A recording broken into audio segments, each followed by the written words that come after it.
Live, जंग सच्चाई की। नमस्कार, मैं हूं रुद्र और आप देख रहे हैं लोक मित्र लाइव। माननीय प्रधानमंत्री नरेंद्र मोदी जी ने किया किसानों के लिए एक बड़ा ऐलान। की पूरी टीम, बैंकिंग सेक्टर के मित्र, इन सबको मैं बधाई देता हूं, क्योंकि आज छुट्टी का दिन होने के बाद भी बैंक समेत सभी लोग इस कार्यक्रम को सफल बनाने के लिए जुटे हुए हैं।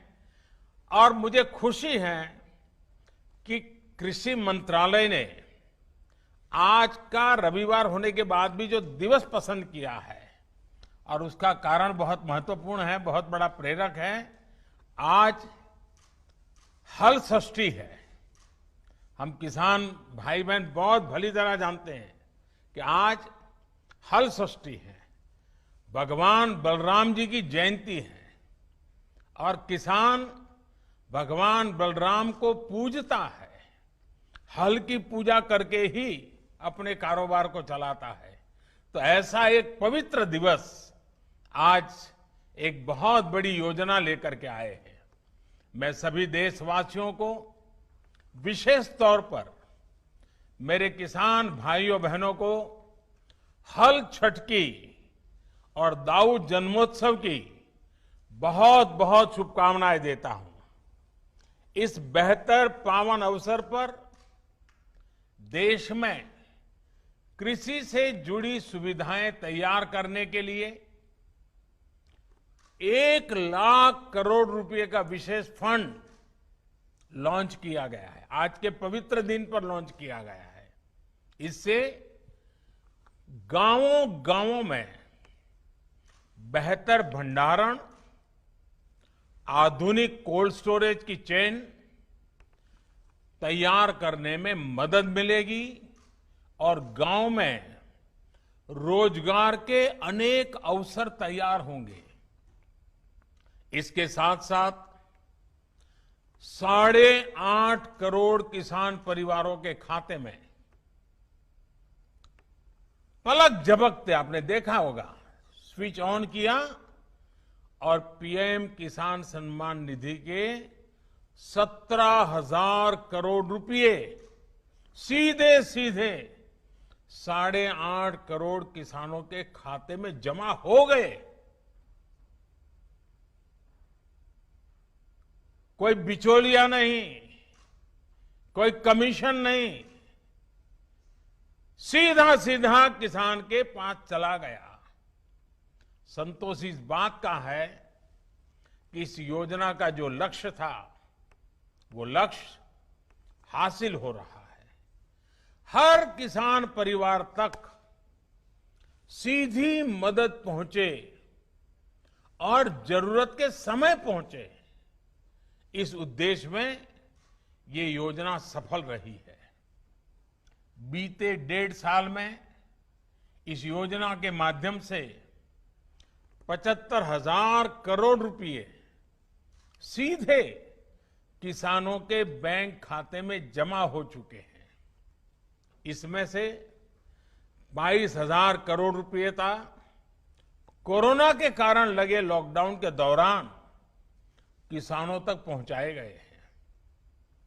साथियों, दशकों से ये मांग और मंथन चल रहा था कि गांव में उद्योग क्यों नहीं लगते। जैसे उद्योगों को अपने उत्पाद का दाम तय करने में और उसको देश में कहीं पर भी बेचने की आजादी रहती है, वैसी सुविधा किसानों को क्यों नहीं मिलती। ये अन्याय किसानों के साथ क्यों हो रहा है। अब ऐसा तो नहीं होता कि अगर साबुन का उद्योग किसी शहर में लगा है तो उसकी बिक्री सिर्फ उसी शहर में होगी। कि साबुन तो देश के हर कोने में, दुनिया में कहीं पर भी बिक सकता है, लेकिन खेती में अब तक ऐसा नहीं होता था। जहां अनाज पैदा होता है तो किसान को स्थानीय मंडी में जाकर के ही उसको बेचना पड़ता था। इसी तरह ये भी मांग उठती रही कि अगर बाकी उद्योगों में कोई बिचौलिए नहीं है तो फसलों के व्यापार में ये बिचौलिए क्यों होने चाहिए। अगर उद्योगों के विकास के लिए इंफ्रास्ट्रक्चर तैयार होता है तो वैसा ही आधुनिक इंफ्रास्ट्रक्चर कृषि के लिए भी मिलना चाहिए। साथियों, अब आत्मनिर्भर भारत अभियान के तहत किसान और खेती से जुड़े इन सारे सवालों के समाधान ढूंढे जा रहे हैं। एक देश एक मंडी के जिस मिशन को लेकर के बीते 7 साल से काम चल रहा था वो अब पूरा हो रहा है। पहले इनाम के जरिए एक टेक्नोलॉजी आधारित एक बड़ी व्यवस्था बनाई गई। अब कानून बनाकर किसान को मंडी के दायरे से और मंडी टैक्स के दायरे से मुक्त कर दिया गया है। अब किसान के पास अनेक विकल्प है। अगर वो अपने खेत में ही अपनी उपज का सौदा करना चाहे तो वो कर सकता है, या फिर सीधे वेयर हाउस से इनाम से जुड़े व्यापारियों और संस्थानों को जो भी उसको ज्यादा दाम देता है उसके साथ फसल का सौदा किसान कर सकता है। इसी तरह एक और नया कानून जो बना है उससे किसान अब उद्योगों से सीधी साझेदारी भी कर सकता है। और मैं बताऊं, भारत के उद्योग जगत का जितना निवेश गांव और किसान में होना चाहिए था वो बहुत यानी नगण्य था, मामूली था, और उसमें हमारे कुछ कानून नियम भी आड़े आते थे। अब देखिए, जैसे आलू का किसान चिप्स बनाने वालों से फल उत्पादक यानी बागवान, जूस, मुरब्बा, चटनी या कोई आयुर्वेदिक पौधे वाले किसान है तो फार्मेसी को, जैसे उत्पाद बनाने वाले जो उद्योग हैं उनके साथ वो पार्टनरशिप कर सकता है। इससे किसान को फसल की बुआई के समय तय दाम मिलेंगे जिससे उसको कीमतों में होने वाली गिरावट से राहत मिल जाएगी। साथियों, हमारी खेती में पैदावार समस्या नहीं है, बल्कि पैदावार के बाद होने वाली उपज की बर्बादी ये बहुत बड़ी समस्या रही है। इससे किसान को भी नुकसान होता है और देश को भी बहुत नुकसान होता है। इसी से निपटने के लिए एक तरफ कानूनी अड़चनों को दूर किया जा रहा है और दूसरी तरफ किसानों को सीधी मदद दी जा रही है। अब जैसे आवश्यक वस्तुओं से जुड़ा एक कानून हमारे देश में बना था और कई दशकों पहले बना था, लेकिन वो क्यों बना था? क्योंकि उस समय देश में अन्न की कमी थी, भारी कमी थी, और इसलिए उस कानून की जरूरत थी। लेकिन आज तो अन्न के भंडार इतने भरे पड़े हैं कि इस प्रकार की रोक किसान का भी, अर्थव्यवस्था का भी और कंज्यूमर का भी नुकसान होता है। लेकिन बड़ा हैरानगी है कि ये कानून अभी भी चलता रहा।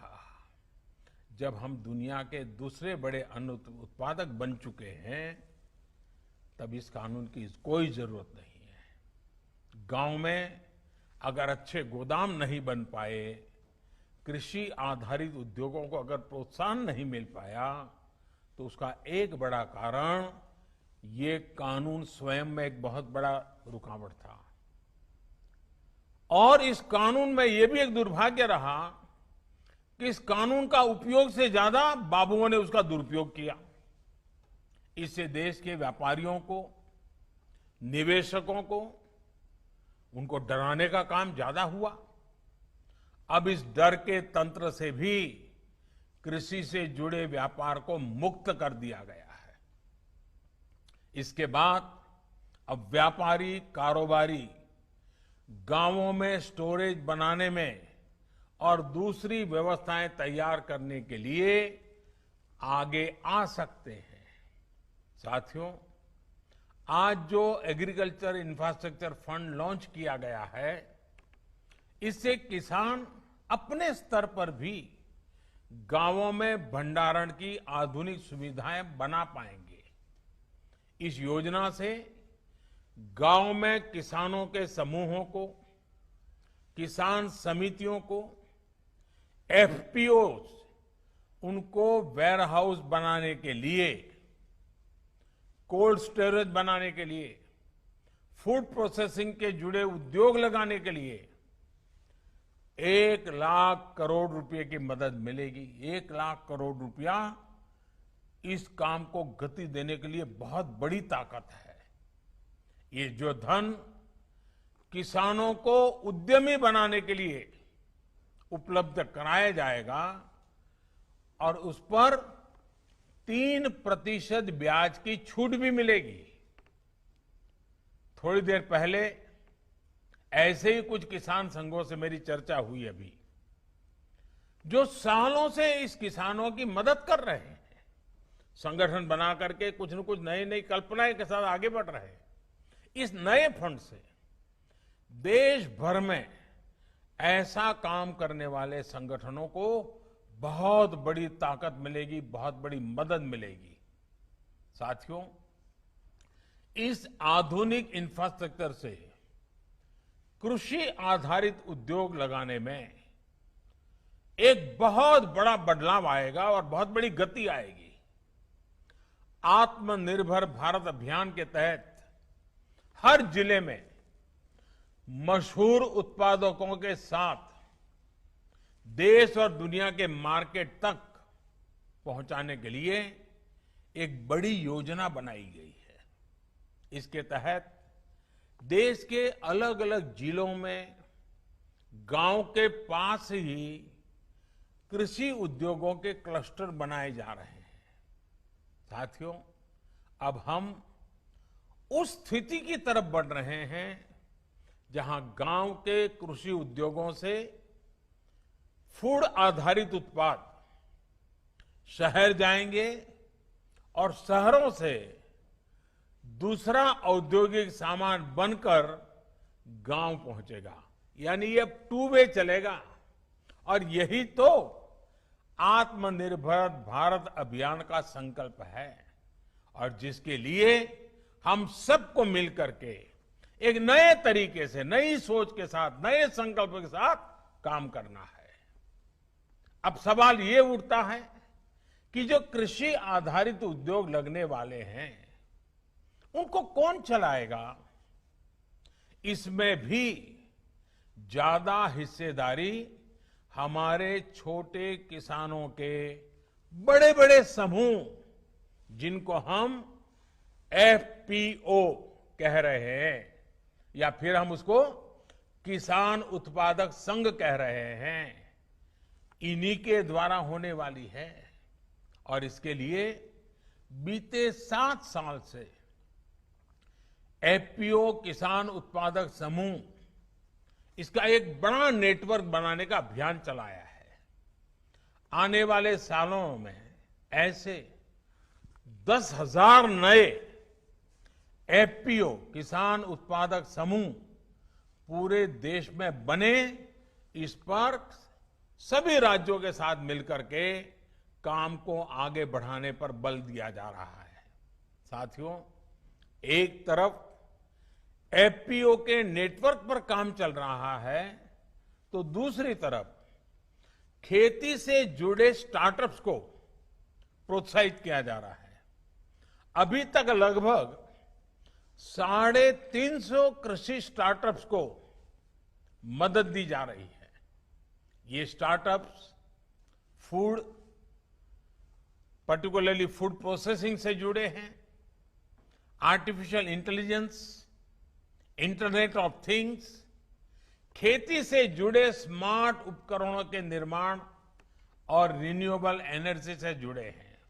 साथियों, किसानों से जुड़ी ये जितनी भी योजनाएं हैं, जितने भी रिफॉर्म्स हो रहे हैं, इनके केंद्र में हमारा छोटा किसान है और हमारे देश में सबसे ज्यादा संख्या छोटे किसानों की है। यही छोटा किसान है जिस पर कोई भी आपत्ति आए तो सबसे ज्यादा परेशानी छोटे किसान को होती है और यही छोटा किसान है जिस तक सरकारी लाभ पूरी तरह पहुंचे, ये हमारा संकल्प है। बीते 6-7 सालों से इसी छोटे किसान की स्थिति को बदलने का हम निरंतर और बड़े सुविचारित ढंग से प्रयास कर रहे हैं। छोटे किसान को देश की कृषि के सशक्तिकरण से भी जोड़ा जा रहा है और वो खुद भी सशक्त हो, ये भी उतना ही जरूरी है। साथियों, 2 दिन पहले ही देश के छोटे किसानों से जुड़ी एक बहुत बड़ी योजना की शुरुआत की गई है, जिसका आने वाले समय में पूरे देश के किसानों को बहुत बड़ा लाभ होने वाला है। देश की पहली किसान रेल महाराष्ट्र और बिहार के बीच में शुरू हो चुकी है। अब महाराष्ट्र से संतरा, अंगूर, प्याज जैसे अनेक फल सब्जियां लेकर ये ट्रेन निकलेगी और बिना समय गंवाए बिहार पहुंचेगी। फसल की बर्बादी नहीं होगी और बिहार से जब वापस आएगी तब वहां का मखाना, लीची, पान, ताजा सब्जियां, मछलियां, ऐसे अनेक सामान छोटे छोटे लोगों से लेकर के वो फिर इस तरफ लौटेगी। यानी बिहार के छोटे किसान मुंबई और पुणे जैसे बड़े शहरों से सीधे कनेक्ट हो गए हैं। इस पहली ट्रेन का लाभ यूपी और मध्य प्रदेश के किसानों को भी होने वाला है, क्योंकि ये ट्रेन उन किसानों के रास्ते से भी गुजरने वाली है। इस ट्रेन की खासियत ये है कि ये ट्रेन पूरी तरह से एयर कंडीशन है, यानी एक प्रकार से ये पटरी पर दौड़ता हुआ कोल्ड स्टोरेज है। ये कोल्ड स्टोरेज ही दौड़ता रहेगा, जाएगा, आएगा, सामान लाएगा, छोड़ेगा। इससे दूध, फल, सब्जी, मछली पालक ऐसे हर प्रकार के किसानों को भी लाभ होगा और शहर में इनका उपयोग करने वाले उपभोक्ताओं को भी लाभ होगा। ताजा चीजें मिलेगी उनको और जहां से उनको अच्छी चीज चाहिए वहां से मिलेगी। किसान को लाभ ये होगा कि उसको अपनी फसल स्थानीय मंडियों या हाट बाजारों में मजबूरन कम दाम पर बेचना नहीं पड़ेगा, उसकी मजबूरी जाएगी। ट्रकों में फल सब्जी जिस प्रकार बर्बाद हो जाते थे, उससे भी मुक्ति मिलेगी और ट्रकों के मुकाबले भाड़ा भी कई गुना कम हो जाएगा। शहरों में रहने वाले साथियों को लाभ ये होगा कि अब मौसम के कारण या दूसरे संकटों के समय फ्रेश फल सब्जियों की जो कमी हो जाती थी वो भी नहीं होगी और कीमत पर भी जो कभी कभी खेल खेलने का लोगों को मौका मिल जाता था, वो भी बंद हो जाएगा। इतना ही नहीं, इससे गांवों में छोटे किसानों की स्थिति में एक और परिवर्तन आएगा। अब जब देश के बड़े शहरों तक छोटे किसानों की पहुंच हो रही है, तो वो ताजा सब्जियों उगाने की दिशा में आगे बढ़ेंगे, पशुपालन और मत्स्य पालन की तरफ भी प्रोत्साहित होंगे। इससे कम जमीन से भी अधिक आय का रास्ता खुल जाएगा। रोजगार और स्वरोजगार के अनेक नए अवसर खुलेंगे। साथियों, ये जितनी भी कदम उठाए जा रहे हैं, इनसे 21वीं सदी में देश की ग्रामीण अर्थव्यवस्था की तस्वीर भी बदलेगी। कृषि से आय में भी वृद्धि होगी। हाल में मिल गए जितने भी निर्णय लिए गए हैं, हर निर्णय आने वाले समय में गांव के नजदीक ही व्यापक रोजगार तैयार करने वाले अनेक अवसर इससे होने वाले हैं। गांव और किसान आपदा में भी देश को कैसे संबल दे सकता है, ये बीते 6 महीने से हम देख रहे हैं। ये हमारे किसान ही हैं जिन्होंने लॉकडाउन के दौरान देश को खाने पीने की जरूरी सामान की समस्या नहीं होने दी। देश जब लॉकडाउन में था, तब हमारा किसान खेतों में फसल की कटाई कर रहा था और बुआई के नए रिकॉर्ड बना रहा था। लॉकडाउन के पहले दिन से लेकर के दीपावली और छठ तक के 8 महीनों के लिए 80 करोड़ से ज्यादा देशवासियों तक अगर मुफ्त राशन आज हम दे पा रहे हैं, पहुंचा पा रहे हैं, तो उसके पीछे भी हमारे सामर्थ्य के साथ साथ हमारे इन किसानों की तपस्या जुड़ी है, उनकी मेहनत जुड़ी हुई है। तब जाकर के, और ये दुनिया का सबसे बड़ा प्रोजेक्ट है। 80 करोड़ परिवारों को, 80 करोड़ लोगों को 8 महीने तक मुफ्त में खाना मिले, कोई गरीब रात को भूखा न सो जाए। अगर हमारे किसानों ने ये तपस्या न की होती, इतना बड़ा काम न किया होता, तो शायद ये हम भी चाहते हुए भी शायद न कर पाते। साथियों, सरकार ने भी सुनिश्चित किया कि किसान की उपज की रिकॉर्ड खरीद हो, जिससे पिछली बार की तुलना में करीब 27,000 करोड़ रुपए ज्यादा किसानों की जेब में पहुंचा है। बीज हो या खाद, इस बार मुश्किल परिस्थितियों में भी रिकॉर्ड उत्पादन किया गया और डिमांड के अनुसार किसान तक पहुंचाया गया। यही कारण है कि इस मुश्किल समय में भी हमारी ग्रामीण अर्थव्यवस्था मजबूत है। गांव में परेशानी कम हुई है। हमारे गांव की ये ताकत देश के विकास की गति को भी तेज करने में अग्रणी भूमिका निभाए। इसी विश्वास के साथ आप सभी किसान साथियों को मेरी तरफ से बहुत बहुत शुभकामनाएं हैं। भगवान बलराम के हम पर आशीर्वाद बने रहें। कोरोना को गांव से बाहर रखने में जो प्रशंसनीय काम मेरे किसान भाई बहनों ने, हमारे गांव वालों ने किया है, उसको आप जरूर जारी रखेंगे।